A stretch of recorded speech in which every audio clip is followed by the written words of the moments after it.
Alison, the online piano tutor and the online violin tutor.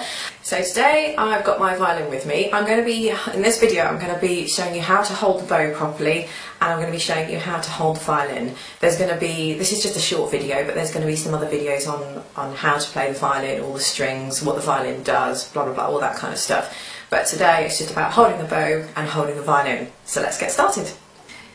Just to give you guys a little bit of information about the bow. So hopefully you'll have your own bow as well at this point. Obviously you'll need a bow and a violin, of course, otherwise you won't be able to do these videos or learn how to play or anything. So hopefully if you've got your bow at the same time as we can learn together. So this is obviously the wood of the bow that you've got here, as you can see very simply, and underneath you've got the hair. Try not to touch the hair at all, because of all the dirt and grease and oils and everything you've got on your hands. Even if it's a clean hand, they can easily be transferred to the hair, and it can actually stop the hair absorbing the rosin that we put on the bow, which helps the bow grip onto the strings of the violin.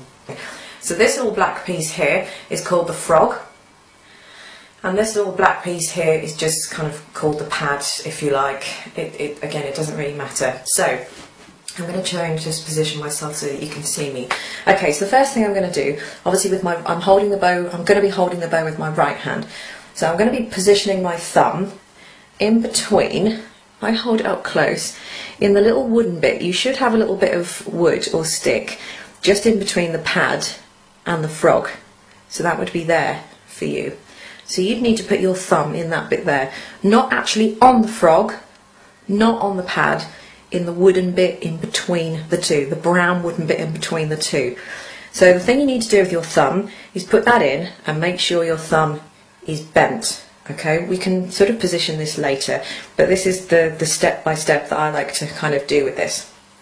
Okay, so the thumb goes in first and try and keep it bent. The next thing we need to do is take the middle two fingers and angle them all the way round to the other side, so that basically your fingernails, or the ends of your fingers, are as low down as the hair. So basically we don't want them up here or there, we want them more or less so that they're poking through the bottom.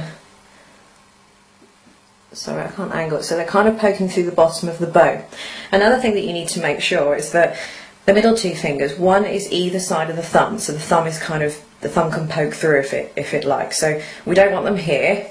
We don't want them here, so I'm trying to get my other fingers out of the way. We don't want them here, we want one either side of the thumb, okay, with a little gap in between them.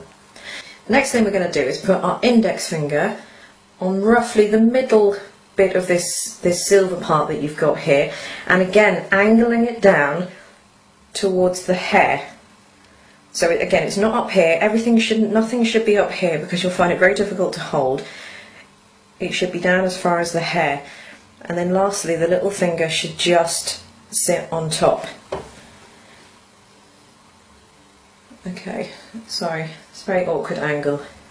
So what also I'm trying to do, if I come around this side now, so what I'm trying to do now is to tilt a little bit. Can you see how I'm tilting towards my index finger? As I do that, my little finger can just sort of, it just sits on top. If I don't, then my little finger comes down a bit and I have to physically bend it, and I find that very difficult to do.